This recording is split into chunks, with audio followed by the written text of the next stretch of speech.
I was going to make a video on what kind of fitness equipment you should buy for a home gym and my best recommendations for my online personal training clients, but I figure we're in a time right now where a lot of people could benefit from a guide like this.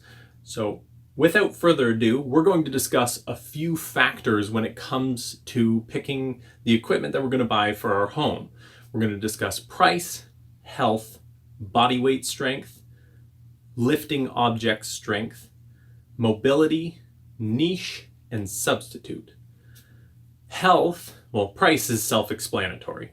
Price. Health is basically how efficiently that particular equipment is going to help you achieve a healthier lifestyle, because 9 out of 10 people basically just want to be healthier. Not everyone wants to break records or accomplish some sort of athletic feat. Body weight strength is really, really important, and you should be able to master your body weight, and that's why there's a few things that I absolutely recommend. As far as I'm concerned, if you can't do a push-up, you have no business doing a bench press, for example. You need to be able to master your body weight, and that kind of stuff not only is just around like doing pull-ups and push-ups and handstands, but it translates to later on in your life being able to get up and down off of a toilet or get up and down off of the ground. That's handling your body weight with strength. And then lifting object strength. Lifting things like doing deadlifts and doing squats and doing big heavy movements, but that kind of stuff translates into life as lifting a child or carrying bags of sand or carrying shingles onto a roof or helping someone move furniture or something like that. Mobility is your ability to move. So this can be as simple as being able to bend over and touch your toes with your legs straight, or being able to hold a squat position, or being able to do a thoracic bridge or middle splits. Those are mobility types. And then niche will be what it is about that particular equipment that you can get from that equipment that other equipment is not going to provide for you. And then substitute will be a substitute for that niche. So basically something else you can get that will provide you the niche that that equipment provides, just maybe not as efficiently. So we're going to start with a suspension trainer. I think that everyone should have a suspension trainer. When I say suspension trainer, a lot of people go, what do you mean? I mean TRX. When I say TRX, everyone knows what you mean. I don't like TRX. I don't like the brand. Sorry, TRX. I don't like the brand because they're really, really overpriced, like unnecessarily overpriced. Like it's seatbelt material with handles on it. There is no reason for it to be $200 for that. There's plenty of rip-offs on Amazon that are half the price or less. Go find a rip-off, get a suspension trainer. As far as price, super, super affordable. You want to have a way to mount your suspension trainer. So you'll be given a door mount typically when you purchase them, or you can just get a D-ring or something like that and kind of fasten a mount to a ceiling or a high wall or in a rafter in a garage or something like that. As far as body weight strength, obviously a suspension trainer is going to be one of the best pieces of equipment to help you master your body weight, because there's just so many different movements that you can do with your body weight and a suspension trainer. When it comes to lifting object strength, it's going to be pretty good at that because you're mastering your body weight, and mastering body weight strength translates really, really well to lifting object strength. It doesn't give you the exact technique, but it's going to give you a lot of good general strength. It's going to give you a lot of core strength. It's going to teach you how to connect your body as one whole system and move for the sake of moving objects safely. For mobility, suspension trainers actually provide a lot. There's a lot of really unique movements and dynamic stretches, and there's some really cool stretches and mobility techniques, even stuff that you could do with a band, but you could also do it with a suspension trainer. For the niche, the suspension trainer has straps on the bottom of the handles, and those little straps can be really handy for like putting your feet in. As far as all of the benefits of a suspension trainer, gymnast rings provide basically the same thing, which will move me on to my next point, gymnast rings. Gymnast rings are even more affordable than the suspension trainer. I don't go to them first because some people are a little bit intimidated by them, and because there's certain movements that having the straps under the handles are just convenient. You could just rig up some little piece of fabric that loops onto the ring itself so that you can use them as a suspension trainer with a little fabric loop at the bottom if you want. But other than that, gymnast rings, their niche is that you can be in the support position. So the support position is where you see a gymnast performing. They're like supporting themselves. That position is really not convenient on a suspension trainer, and there's just a bunch of really cool movements that can translate into, and mastering the gymnast rings and being able to do cool shit on it is really freaking neat. But that's not really within everyone's wheelhouse or within everyone's goals. So it's a very specific niche. And obviously the substitute for gymnastic rings would be a suspension trainer. Next is bands. So resistance bands. First we're going to talk about tube bands. There's tube bands and then there's these loop bands. That's what I call them, at least. The tube bands are pretty good. As far as price is concerned, they're really not that expensive. You can get a decent set of tube bands off Amazon for pretty affordable. As far as health is concerned, they're going to be pretty good. Tube bands can simulate most of what you can do with dumbbells, and in addition to that, they can do some of the stuff that you can get with loop bands for the sake of stretching and mobility techniques. More on that later.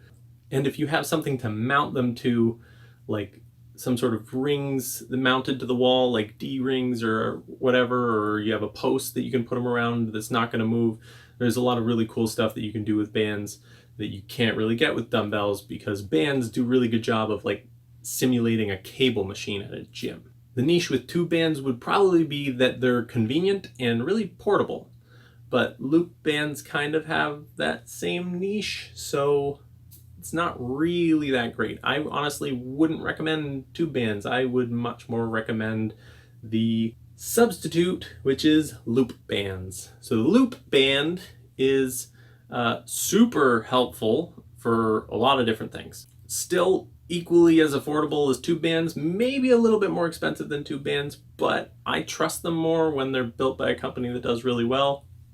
Rubber Bandits is a great example. In regards to health, the loop band is going to do really well at helping you with improving your health because they can simulate dumbbells. A set of loop bands are going to do really well for helping you master your body weight because they can mount to things and take your body weight off. So basically make you be lighter in certain positions because the band is pulling against your body weight. As far as giving you ability to lift objects, they do pretty well because they can simulate dumbbells in a sense, but they're obviously not going to be as effective as dumbbells. If you want to improve your mobility, having loop bands is an absolute must. That's why I highly recommend that all of my clients get a set of loop bands. The stretches that you can do are just nearly endless, and you can actually use loop bands to do really specific techniques, which brings us to the niche, which is distraction and traction. So basically taking a joint in a socket that isn't in the right spot and kind of pulling it into a better position, or pulling it out of the socket gently to create some space for the joint to move better. Loop bands are amazing for that. You could kind of get that done with the tube bands, but it's just not going to be as convenient. For the most part, you're going to want a loop band for those. The substitute, of course, for the loop bands is tube bands. Is just not as great. Or if you want to get the same like traction distraction effect, there's some techniques you can just like use a strap or a towel and have a partner pulling on the strap or a towel, but it's not as handy. While we're on the subject of the loop bands, if you want quality ones, go to rubberbandits.com. This is literally a free advertisement for them. I'm not getting anything from them. Rubber Bandits, if you guys want to send me a pack of bands for my gym, appreciate it. It'd be cool. But go to rubberbandits.com and use FormFit as the coupon code and you'll get 15% off. I honestly have no affiliation. I asked them for a coupon code because I was like, first of all, your company name is cool as hell, Rubber Bandits. I like it. And I love their bands. I've had a band of theirs, a really little one, for like 7 years, and it hasn't even shown any sign of wear, and it's awesome. So go check them out. Next, we have a foam roller and a peanut and a lacrosse ball and a softball size ball. Yeah, you kind of want all of those because they're just really, really useful tools. You can get percussion massagers and you can get other stuff, but these are key. Why are these key? Because your general health, first of all, price, super affordable. And for how little they cost, the amount of health improvements you can get from these is just amazing. Pain reduction, mobility is incredible. Not really going to help you with your body weight strength or your ability to lift objects strength. Although technically they will, because you'll be in less pain and your body's going to move better and you're going to have better blood flow to your muscles, and then you're going to have better muscular recruitment because your muscles are going to operate better. So yeah, they're pretty good at everything. You need massage tools, basically. Foam rollers, balls, peanut, get it. The niche would be that it's just unbeatable. You just need it. I mean, you could kind of there's some techniques that you can do with like a barbell and a kettlebell, and I'll talk about that later. But the self-massage techniques that you can do with these tools are just awesome. The substitute would be a massage therapist. If you want to go and pay for massage therapy, you can do that. But if you don't want to pay that kind of money, buy a foam roller and peanut and lacrosse ball. Doesn't mean massage therapy is obsolete, obviously, because they're experts, but this stuff's going to help a lot. And then the one everyone's been waiting for that you can't buy anywhere right now, at the time of making this video at least, a barbell and a squat rack and plates for the barbell. Not absolutely necessary. And I say that because it's really expensive and it takes up a lot of space. Not everyone has that kind of space in their house, but you don't need it. You don't need it. And we'll get to what you're really missing out on. First of all, stupid expensive compared to everything else, at least. People might be like, oh, $2,000. I got $2,000 sitting around. Fine, good for you. But not everyone does. The health benefits, obviously incredible. Like, you can get incredibly healthy with the different exercises you can do with a squat rack and a barbell. Body weight strength, you can do a lot of cool stuff on a squat rack with the bar, doing pull-ups and like front levers and different stuff like that. You can set up the bar in the rack and you can do body weight rows on the bar and some other cool stuff. You do push-ups off the bar, use it as a surface to do push-ups off of. And there's a lot of other cool stuff that you can use a bar and a rack to master your body weight with. Ability to lift objects, strength. Well, you know, that's the one, that one. Yep.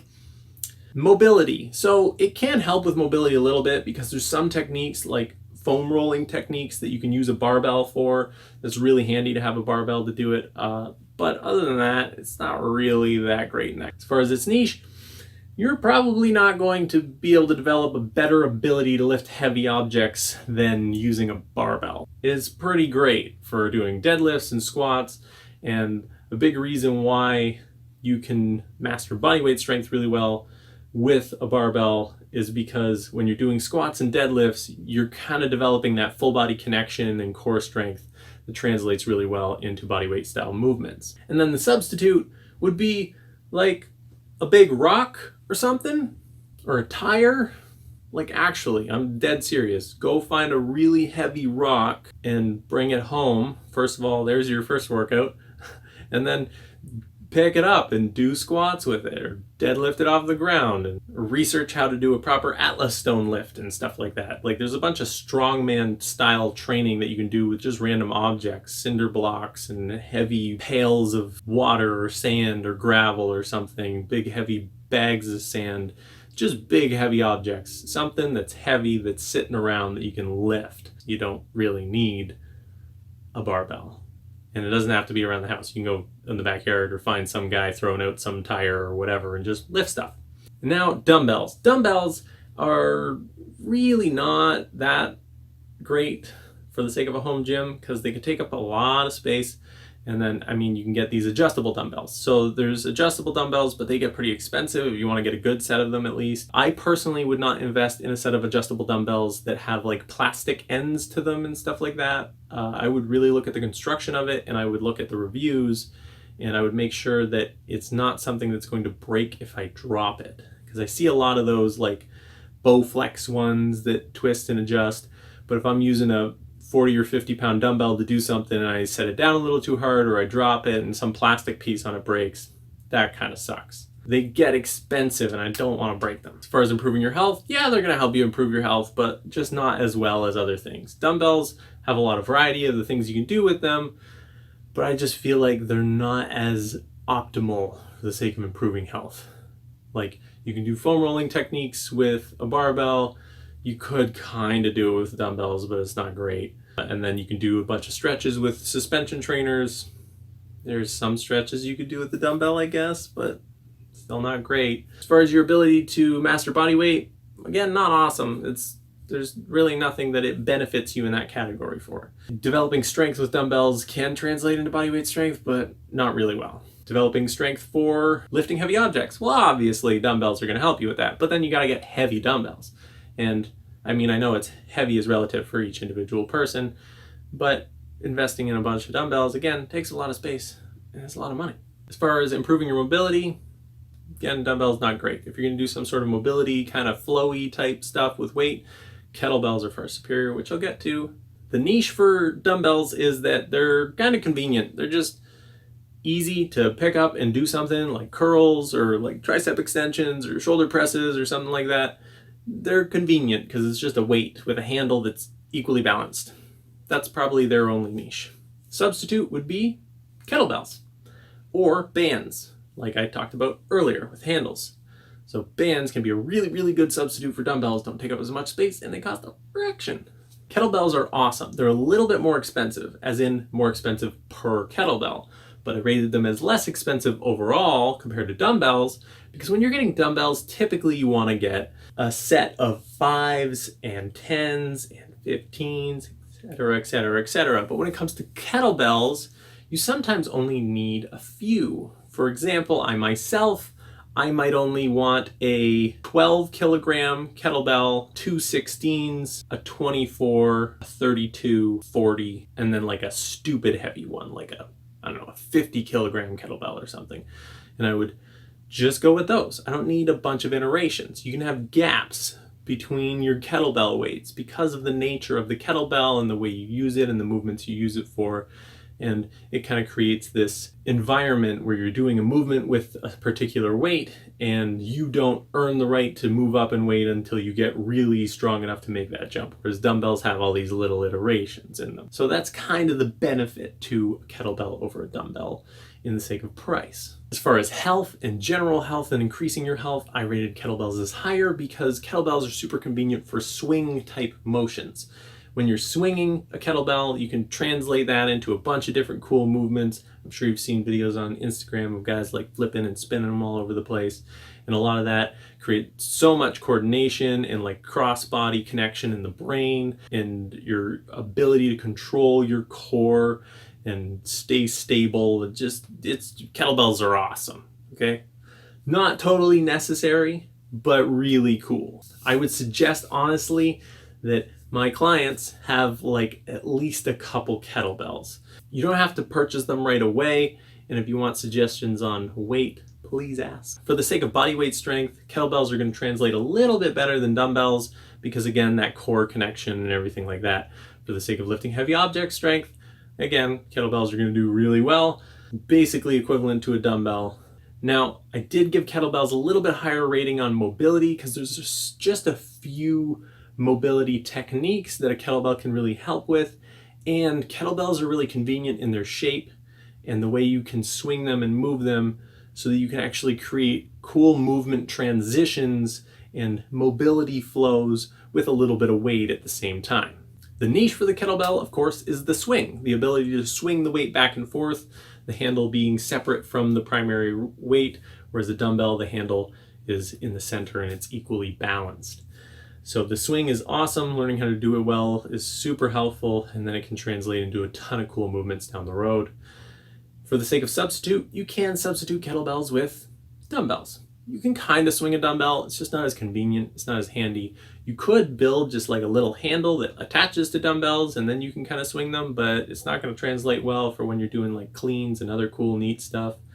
And then you can kind of create some homemade kettlebells with like concrete and different stuff like that, or bags. Like you can kind of create a bag with a handle on it and the bag's full of sand or something. But those substitutes aren't really going to be as nice as just having a kettlebell. So that's it. That is my recommendation and my opinions on home gym equipment. Overall, really you should just buy a suspension trainer or a set of gymnast rings, a set of loop bands, and a set of foam rolling equipment. So like a foam roller and a peanut and a lacrosse ball and a ball the size of a softball. And then that's it. That's all you need for your home gym. Done. Done deal. Nothing else. Don't need it. If you want to get other stuff based on what I said that other stuff can provide you, go for it. Buy other stuff. But those are the only things that you really, really need. And maybe like 1 or 2 kettlebells, depending. I apologize for how long the video is, but I wanted to give you as much information and perspective and opinion that I could so that I could best help you make your decisions when you're trying to purchase a home gym. For my clients, if you're going to rubberbandits.com, or anyone for that matter, use coupon code FORMFIT. You'll get 15% off. Again, I don't make any money off this, but I want you to get the mobile gym kit. There's a deluxe option. Go to the deluxe mobile gym kit. The deluxe mobile gym kit is going to come with 4 bands and handles. The 4 bands are going to be orange, red, black, and purple. I want you to buy an additional orange and red band. So it's going to be the 2 littlest bands. If you're a bigger person, and I mean bigger as in like big and strong, you're just large and muscular in general because you worked hard labor or you've been working out a lot or something like that, you might also want a green band. So it's the one up from the purple one, a big thick band. There will be certain body weight type stuff that you might need that band for to help you. And there will be certain stretching type things that you might be a little bit tighter than most and you need that kind of resistance to help pull you into position or to distract your joints. Overall, I hope you guys like this video. If you want to see more videos like this, feel free to comment below. If you want to subscribe to my channel and hit the bell, that would be cool. But, you know, don't expect any frequency of videos regularly because I haven't made any kind of commitment to make videos very much. So go out and get yourself a home gym, and I hope that it's gonna, you know, get to you in less than a month because shipping is pretty awful right now. And I hope that your equipment isn't on back order. And until next time, make your form fit.